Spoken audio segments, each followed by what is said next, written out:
La palabra dice que no es hijo de Dios aquel que cree solamente, sino aquel que lo recibe. Juan capítulo 1, versículo 12 dice: mas a todos los que le recibieron, a los que creyeron en su nombre, Dios le dio la posibilidad, la facultad de ser llamados hijos de Dios.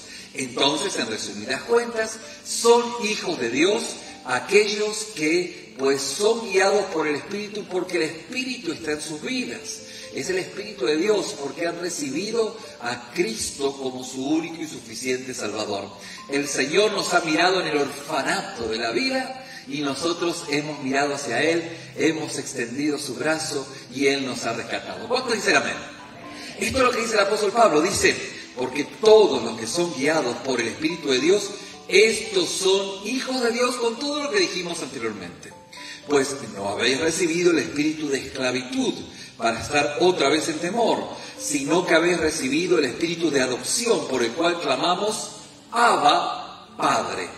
El Espíritu mismo da testimonio a nuestro espíritu de que somos hijos de Dios, y si somos hijos de Dios, también somos herederos, herederos de Dios y coherederos con Cristo, si es que padecemos juntamente con Él, para que juntamente con Él seamos glorificados. Dios añada bendición a su palabra. Fíjense que hay algo que quería comentarles a modo de ilustración en esta mañana, algo que he vivido en forma experiencial, que de alguna manera nos puede introducir, pudiese recrear en ese Padre ejemplar del cual Dios nos está hablando, y Él es por excelencia, ¿no es cierto? Pero quiero contarles una experiencia que viví a la edad de 11 años, reflexionando hace unos días sobre el mensaje Recardio. Recordé lo vivido hace 11 años. Aproximadamente creo que pudiese haber sido un viernes, porque el domingo era el Día del Padre, previo justamente al Día del Padre en la escuela. Y recuerdo que la maestra nos pidió que hiciéramos una tarjeta para el Día del Padre. Bueno, yo me lucí haciendo un dibujito, me gustaba mucho dibujar de pequeño. Yo dibujé un dibujo precioso y en la contratapa yo recuerdo que la maestra, palabras más, palabras menos, nos pidió que escribiésemos esta oración, en la cual justamente yo, la maestra lo escribió. La recuerdo porque, ya van a ver por qué la recuerdo, ¿no? Y la maestra nos pidió que escribiésemos, más o menos así decía: al Padre que siempre estuvo conmigo, al Padre que me sigue enseñando con su presencia día a día. Y luego abajo: muy feliz Día de los Padres. Y cuando yo leí esta oración, yo dije: si yo llego a escribir esto a mi papá se va a enojar. Se va a enojar. ¿Por qué se va a enojar? Porque lo va a tomar como burla, El Padre que siempre estuvo conmigo. Honestamente, mi padre nunca estuvo conmigo. Y el Padre que me sigue enseñando, bueno, tal vez podría ponerlo con su ausencia, porque su presencia no era visible, salvo ese día que iba. Entonces, ¿qué creen que hice? Bueno, lo que hice, tomé la última frase de la oración y le puse: muy feliz Día de los Padres. Y así se lo entregué. ¿Me explico? Porque en mi temprana niñez, yo dije: si yo le llego a escribir esto a mi papá se va a enojar, porque no es coincidente con lo que él ha estado conmigo. Es que mi mamá falleció a los 5 años, cuando yo tenía 5 años, y mi papá, un joven viudo, ¿sí? Empezó a vivir la vida y bueno, quiero decirles además que la familia de mi mamá nos acogió a nosotros. Y de alguna manera, ellos son ucranianos. Ustedes saben que los ucranianos cuidan mucho de su tierra, de sus propiedades, de los suyos, ¿no? Y algo parecido hicieron con mi hermano y conmigo. Nos cuidaron aguerridamente, de este joven viudo que por ahí no veían que las cosas eran pues tal como tenían que ser, ¿no es cierto? Lo cierto es que, bueno, por esa razón yo no viví con mi papá, mi hermano y yo no vivimos con mi papá. Pero también fue a consecuencia de esa disputa familiar que se dio entre el viudo y justamente la familia de mi mamá. Por esa razón, yo no, alguien me preguntó, pastor, pero usted lo extrañó a su papá. Es que yo le digo, bueno, honestamente, el planteo no es el correcto, porque uno no puede extrañar lo que nunca tuvo, ¿sí o no? Si usted tiene un papá y ha estado con usted, pues ni modo. Pero uno no puede extrañar lo que... Fíjense que me llamaba mucho la atención. Sí me llamaba mucho la atención lo que pasaba los días lunes en mi escuela. Porque en mi escuela, los niños de mi edad contaban lo que habían hecho con su papá. El domingo fueron a pescar, el papá le estaba enseñando mecánica, el papá le estaba enseñando carpintería, era los oficios que había. Y los padres trabajaban con sus pequeños, ya 11 años, y yo, wow, ¿no? Creo que alguna vez hasta inventé algo que hizo con mi papá, para no quedarme atrás, ¿no es cierto? Pero yo sabía que nada de eso era cierto, ¿no? Fíjense que notable, porque aún hoy en la actualidad, mi esposa siempre me cuenta lo que ella hizo con su papá. Y yo me maravillo porque es algo que no tuve. Y me cuenta, yo me imagino, ¿no? Ese taller que tenía su papá y luego cómo le decía, enana, y le agarraba, mi papá me agarraba así, ¿cómo se llama aquí? De esta región, de la barbilla, y me llevaba así mi papá. Y mi papá, cuando fuimos a un lugar, me compró un cono de helado que yo hice, así se me cayó, y me largué a llorar, y mi papá me compró otro cono de helado. Y yo digo, ¡wow! ¿Qué? Y alguna vez cuando le voy a comprar un cono de helado a mi esposa, le digo, mira, como tu papá, y se larga a llorar. Porque son recuerdos que han tenido con su papá. Y por eso es que cuando me preguntan, pero usted, o tú no extrañaste a tu papá, es que nunca, ¿me explico? No, se entiende, ¿no? Y obviamente que hubieron razones. Oigan, por favor, no quiero que tomen un mal concepto a mi papá, por favor, porque mi papá fue un muy buen papá, muy presente en su segundo matrimonio. Mi papá se volvió a casar, ¿sí? Obviamente que la familia de mi mamá nunca lo aceptó, ucranianos, bien. Razones tenían, por cierto, o me las inculcaron a mí, ¿no? Eso sería tema de otro testimonio. Pero el punto es que en ese contexto, mi papá hasta el día de hoy es un papá presente con sus nietos, un papá presente con sus hijos, ¿sí? Y con mi papá tenemos una linda relación, nos hablamos. Mi papá es un hombre mayor con lo cual podemos orar juntos, tenemos una relación muy linda. Ahora,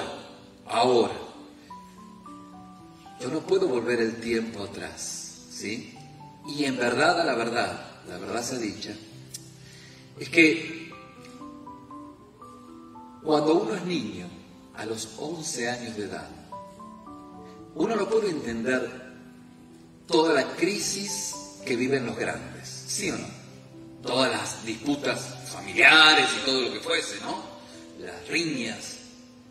Un niño de 11 años entendía que era tan malo que su padre no lo quería.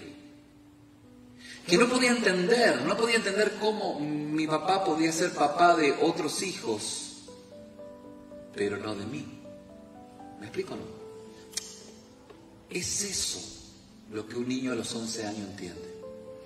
A los 11 años no entiende todo, entiende que porque es tan malo que su papá no está con él. No entiende por qué, porque su papá lo dejó al cuidado de gente tan amorosa como fueron mis tíos y la congregación. La congregación en la cual yo crecí también fue parte de mi crianza. Hay hermanos en la congregación que me conocen así, hasta de bebé, de bebé. Hace algún tiempo hablé con el pastor que me presentó, así cuando presentamos a los niños, y hablé hasta con el pastor que le predicó a mi papá. O sea que lo llevo a los pies del Señor. A lo que voy y lo que quiero comentar justamente es que un niño no entiende lo que está pasando. Y ese sufrimiento es parte de la experiencia de muchos de mi generación que vivieron con la ausencia de su padre. Y justamente la retórica es la siguiente, porque yo la he escuchado actualmente en la labor pastoral, donde algunos padres dicen: he hecho todo por ti, hasta me vine a este país por ti. Pastor, no entiendo por qué este ingrato me trata de esta manera. Le digo: mi hijo, es muy fácil. Lo que pasa es que vos has hecho todo por él, pero no lo has hecho con él. Y esa es la diferencia. No lo has hecho con él. Tal vez no necesitaba tanto, necesitabas que estés con él. Y honestamente ya no se puede volver el tiempo atrás. Ya es irreversible. Hoy con mi papá tengo una relación linda, a la distancia, pero honestamente yo me maravillo hasta con mis hijos. Alguien dice, yo leí una vez en un libro de alguien que fue un gobernante en este pueblo, decía que su padre en su ausencia le enseñó. Y yo digo, a mí también mi padre en mi ausencia me enseñó, ¿sí? Me enseñó porque de alguna manera me ayudó a ser un padre que bueno, no era precisamente aquel ausente, ¿sí? Y disfrutar de la vida de mis hijos como algo muy significativo. Y vaya que lo logré. Sí, o sea que lo que viví es lo que me ayudó a hacer el día de hoy. Usted dice, no, pero viví tantas... Bueno, pero si tal vez no hubiera vivido todo aquello, hoy no sería la persona que hoy es. ¿Me explico o no? Se puede sanar un corazón donde la imagen, la figura paterna no ha estado presente. Porque por ahí usted dice, no hombre, al menos su padre no estuvo, pero mi padre vivía en casa, pero era un cero a la izquierda, era un mueble, estaba totalmente en su mundo, no vivía con nosotros, quién sabe dónde, o tal vez en la literalidad, vivía una vida paralela. O no, pastor, al menos usted la libró porque su padre no lo tuvo, pero hubieron padres, mi padre fue un padre golpeador, un padre abusivo, un padre que me ha gritado, me ha insultado y me ha lastimado mi corazón. La pregunta es, porque ustedes no vinieron a ser entretenidos ni yo vine a entretenerlos, ¿no? ¿Se puede sanar un corazón que está marcado por la pecaminosidad natural? Alguien me dijo, ¿y cómo pudo haber sido esta situación? Entonces yo le hice mención, le digo, fíjate que hay que estar en los zapatos de tu padre, y no estoy justificando lo que pasó, pero al final del día cada uno se manifiesta de acuerdo a su sabiduría, a su conocimiento, y la ausencia de conocimiento de tu papá fue que él creyó que estaba haciendo lo mejor por ti, en el mejor de los casos. Pero no se dio cuenta. Y no lo estoy justificando, no estoy justificando los golpes, no estoy justificando la ausencia. Estoy tratando de comprender el por qué. Porque en la ignorancia que obró fue la manifestación de cómo vivió. Y esto te puede dar una comprensión que te puede llegar a dar compasión. Y puede eso redimir el dolor que puedes vivir en tu corazón. Pero el punto aquí, o el tema central, es justamente cómo se supera la ausencia de un padre, la ausencia de una infancia, o con un padre, como decíamos, con características de alcoholismo, de golpear. ¿Cómo se supera eso? Bueno, es allí donde el apóstol Pablo nos lleva justamente a este texto. Porque todos los que son guiados por el Espíritu de Dios, Estos son hijos de Dios. Pues no habéis recibido el espíritu de esclavitud, otra vez en temor, sino que habéis recibido el espíritu de adopción, por el cual clama, Abba, Padre. Y sí, podemos tener un Padre espiritual que puede sanar nuestro corazón. Yo les digo, esa es mi experiencia. Les estoy mostrando una cicatriz, no es una herida sangrante, hermanos.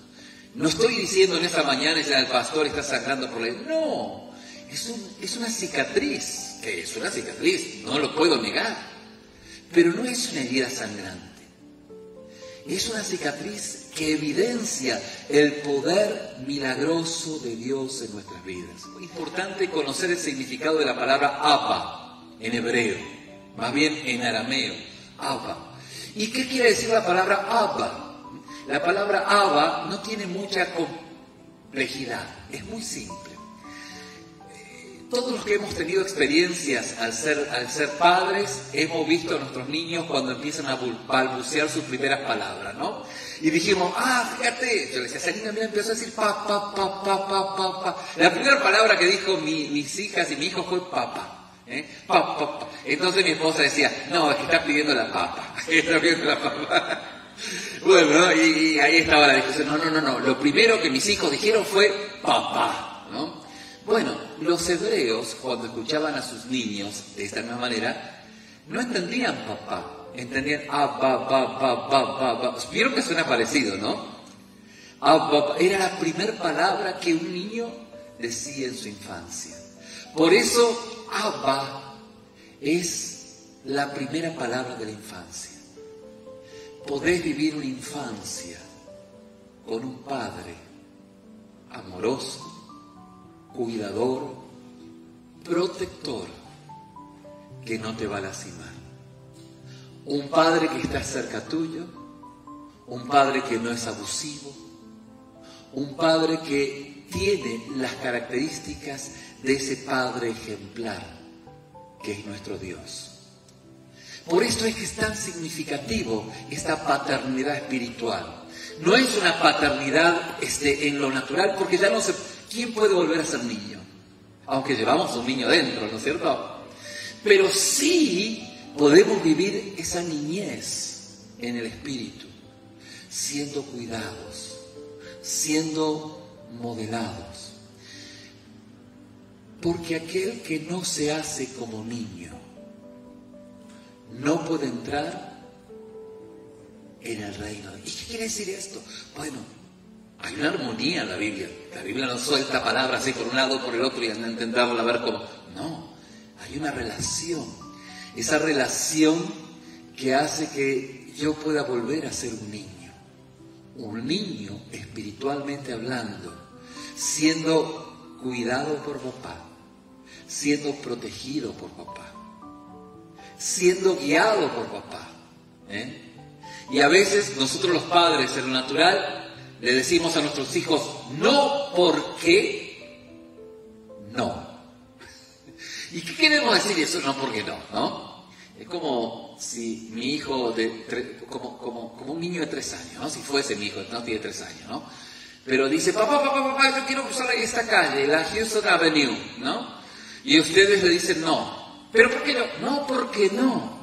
Pero en ese por qué no está implícito de que no, porque eres niño, porque no la entiendes, porque te parece fácil, pero no es tan fácil, por un montón de razones que ahora no la vas a entender, hijo, ¿no? Pero el no porque no implica muchas cosas que hoy no lo puedes asimilar. Y la palabra en ese sentido es así. Algunos dicen, y bueno, ¿y por qué tengo que obedecer esto?